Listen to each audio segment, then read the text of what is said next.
handing out food, handing out water. We do know that World Central Kitchen is expected to be here in town to feed all of those people looking for some kind of food or water at this point. So it is just a very stressful situation for so many people here, many still trying to get in touch with their loved ones. But again, you are looking at some cell phone service returning, but the situation just continues to just be one bad thing after the other for so many, Eamon. Is there, George, a quick question for you. Is there an effort for people who are trapped there to try and rescue them at the moment, or is the focus right now on trying to get critical infrastructure up and running to be able to communicate with people, get them what they need? Yeah, it's a good question. And really, we've seen kind of a mixture of both. We know there are shelters in town, so there are efforts to make sure people are safe throughout all of this. We know we've seen reports of supplies being brought into town to make sure people get food, get water. But as you mentioned, I think so much of the focus right now, given the fact that there is no water, is to get those utilities. We did hear from the city that they are looking to set up those mobile, wires, satellite centers, if you will, to get that cell phone service back up and running for as many people as possible. So that, again, a sign things are moving in the right direction. Towers is what I meant to say, right in the right direction. But again, with so many resources still without any kind of timeline to get repaired, again, people just don't know how much more they can take of this, Eamon. All right, George Solis live for us in North Carolina, starting us off. George, thank you. We'll be in touch with you throughout the course of the evening as the story continues to develop. Now to the continued fallout in the Middle East after the assassination of Hezbollah's leader Hassan Nasrallah in an Israeli airstrike on Friday. In a new escalation, Israel bombed a crucial port in Yemen, targeting Iranian proxies and killing 4 people there, according to the Yemeni health minister. Israel also continued its strikes on southern Lebanon, claiming to have killed another senior Hezbollah figure. As many as 1 million residents have been displaced, with many forced to sleep on the streets. More than 1,000 people have been killed in the past 2 weeks, including women and children, although the exact death toll is presumed to be much higher. Hezbollah, meanwhile, launched retaliatory attacks across northern Israel that were mostly intercepted. All eyes, of course, are now on Iran, which earlier vowed to revenge the killing of Nasrallah. The country's foreign minister, who was leaving New York this morning, said anything could happen at any moment and that the United States was complicit in this crime. Americans in Lebanon, meanwhile, are feeling confused and anxious amid the bombardment and are scrambling to find a way out after the White House national security spokesman John Kirby said this earlier. We have contingency plans for evacuations in just about every corner of the world, Martha. Everything that we are doing, everything that Secretary Austin is doing at the Defense Department is to make sure we have the requisite capability and the planning and preparation capability available to us. So we are working our way through that. I would add that right now the State Department does not feel a need for that, that there are still commercial operations, commercial air traffic that is getting out of Beirut and are still available to those Americans that want to leave. Now, this comes as Defense Secretary Lloyd Austin ordered U.S. forces to remain on standby as tensions flare up. So the question tonight, how did we even get here? A full-scale war spanning multiple countries in the Middle East. Because the U.S. certainly did not want to end up here, but here we are. Watch. The United States does not seek conflict with Iran. We do not want this war to widen. I don't think we need a wider war in the Middle East. That's not what I'm looking for. We're working around the clock, my Secretary of State, to prevent a wider war and reunite hostages with their families. So those warnings, spanning nearly an entire year, apparently fell on deaf ears. And as strikes ramped up in Lebanon earlier the week, U.S. officials were growing increasingly concerned. 2 days before Nasrallah was killed, a handful of Western nations led by the United States actually put forward a 21-day ceasefire plan, expecting Israel to accept it. In fact, White House spokesperson John Kirby told reporters the ceasefire plan was published after consulting with Israel, and the Israelis were aware of every word in the statement. Kirby said he thought the Israelis were on board with proposals and said the allies would not have made it public otherwise. But Israeli Prime Minister Benjamin Netanyahu reportedly rejected the deal on the sidelines of the UN General Assembly in New York. The massive strike that killed Hassan Nasrallah went down just hours later. The fact that Israel agreed to a ceasefire deal in bad faith should surprise absolutely no one, especially U.S. officials who have been strung along for months. And my hope is by next Monday, we'll have a ceasefire. That starts with a ceasefire that we've been working on. And to get there, it also first requires all parties to stop taking any escalatory actions. It also requires them to find reasons to come to an agreement. Any update on a ceasefire, sir? Still underway. Not giving up. It's a humanitarian crisis in Gaza. That's why I've called for an immediate ceasefire. An immediate ceasefire to stop the fighting. Now, the truth is, the situation playing out right now in the Middle East is being orchestrated entirely on Benjamin Netanyahu's terms. As my colleagues at NBC News report today, in the days after the October 7th attack, President Joe Biden fervently embraced Netanyahu and Israel, literally and figuratively, calculating that unvarnished American support for the Jewish state would result in a willingness to accede to some American demands. Instead, over the past year, Biden and his aides have appeared to have steadily less influence with Netanyahu. In the absence of an arms embargo, America's leverage over Israel has been whittled down to nothing. And by sacrificing its seat at the table, the U.S. has ensured that those deciding the next steps in this conflict are Netanyahu and the leaders of Iran, Hamas, and Hezbollah, not the American president.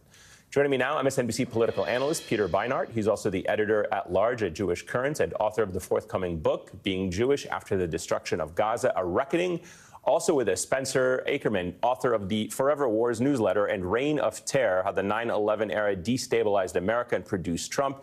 He's also a contributor at Zeteo. It's great to have both of you with us. Spencer, I'll start with you. What do you make of this and America's role in it? I mean, hasn't this waning influence been obvious to the administration for months, that they have basically lost any ability to influence Israel's decision-making?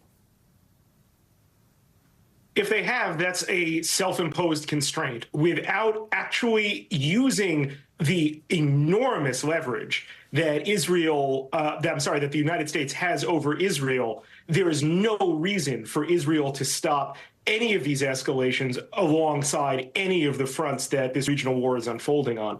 I think what you've heard from the region is probably a more accurate assessment of the relationship between the United States and this wider regional war, which is that the United States is acquiescing to see what Israel can accomplish in transforming a region basically by asserting power on its terms and seeing to which degree that it can get the Iranian coalition functionally deterred. So that's Peter, a really good point that Spencer breaks up, because there's two schools of thought. School thought number one is that the United States is kind of winking and nodding to Israel. Continue what you're doing. We have leverage over you. We're not going to use it. We're kind of okay with the way you're going about executing the wars in Gaza, Lebanon, kind of redrawing the maps of the Middle East, if you will, when it comes to the Iranian sphere of influence. But then the other school of thought is America is trying to actually impose a ceasefire, or would like one, doesn't want to use its leverage, but wants to get a ceasefire, and Netanyahu is running circles around the American administration, and they're boxed in politically.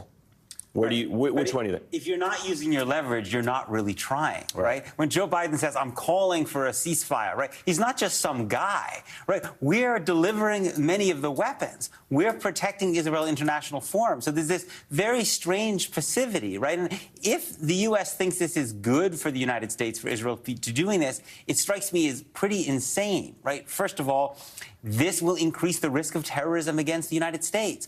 People all over the Middle East and the Muslim world are seeing American bombs dropping and killing people, including a lot of innocent people, first of all. Secondly, it's terrible for the Democratic Party, right? And Kamala Harris's chances of becoming the next president, because Donald Trump is going around saying, the world is in chaos, I'm going to bring stability. And lo and behold, these attacks by Israel are leading to a Middle East in chaos. So if the Biden administration thinks this is good for America or good for it, I can't understand why. Jared Kushner has come out and basically said that America should let Israel, quote, finish the job, that this is the time not to get in Israel's way, and this could be like a rebirth, if you will, for a country like Lebanon in the Middle East. Doesn't that politically bind the Biden administration, which does not want to be perceived as now standing in Israel's way as ahead of an election? Yeah, and what does that mean to remake Lebanon? I mean, Israel's problem, and I understand Israel has a genuine problem. It's got all these people who were living in the north of Israel who left their homes, and the Israeli government is under tremendous pressure to bring those people back, right? But what they could have done was make a ceasefire deal in Gaza. Also, then Hezbollah would have stopped firing. Probably the Houthis would have stopped firing, and you could have begun to bring those people back. Instead, what they've chosen is now to go to war, right, and potentially to go and have to occupy southern Lebanon in order to push Hezbollah off of that border. How well is that occupation going to work out for Israel over the long term when they face an insurgency? There's a reason that Israel pulled back from its last occupation of southern Lebanon. This country is getting more and more overstretched in wars. It can do tremendous damage, but that it can't actually win. Spencer, your thoughts? I mean, how does this affect the United States reputationally? And to Peter's point, does it make the United States more vulnerable in the region? A, with the threat of terrorism and risks to it and its forces, and B, diplomatically with countries that see the United States as not having the kind of influence anymore. If the United States thinks that it's done anything to benefit its national security, it's truly delusional. The Middle East will never forget that with United States weaponry, the Israelis carried out a genocide in Gaza and are now decimating not just Hezbollah, but Lebanon. This will never be forgotten. Something you're going to see tomorrow is the Iraqi Prime Minister, al-Sudani, in the United States, in Washington tomorrow, to talk about the future contours of, among other things, the United States military presence in Iraq. The United States is trying to get as close to a status quo deal to keep its forces in Iraq, which will be understood both by the Iranians and now by the Iraqis as a staging ground for American power in the region. This is going to make the presence of U.S. forces in both Iraq, in neighboring Syria, and elsewhere throughout the Middle East far less tenable, far more dangerous, and ultimately in directions that we're not going to be able to anticipate. Peter, many Israeli pundits, political analysts, and others have said Benjamin Netanyahu wants to prolong this war for his own political survival. Let me read for you what Israeli journalist Yossi Verder said in Haaretz. For 25 years, Prime Minister Benjamin Netanyahu has been searching for his everlasting legacy. As he puts it, in the end, it was the Israeli Air Force that gave it to him. Do you think this assassination actually helps his legacy and waning popularity within Israel? How much is he motivated by personal political ambition in his calculations? Yeah, I think this will make things more popular. Look, Israel was deeply humiliated and wounded on October 7th, just a little bit like America was on September 11th. And when you have this very potent military, you can use that military to wreak tremendous destruction, and politically it will have support until people realize that it's not actually solving your problems. Because Israel's fundamental problem is that it's holding millions of Palestinians who lack basic rights, and there are many people all over the Middle East who are outraged by that, and some of them are willing to fight Israel over it. And unless you address that core issue, which Benjamin Netanyahu has zero interest in addressing, your people will not be safe. All right. Peter Beinart, Spencer Ackerman, thank you so much to the both of you. Greatly appreciate it, as always. Next up, MAGA's new mantra of send them back.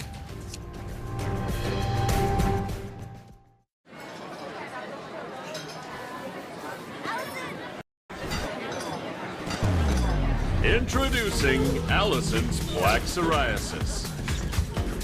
She thinks her flaky gray patches are all people see. Otezla is the #1 prescribed pill to treat plaque psoriasis. Otezla can help you get clearer skin and reduce itching and flaking with no routine blood tests required. Doctors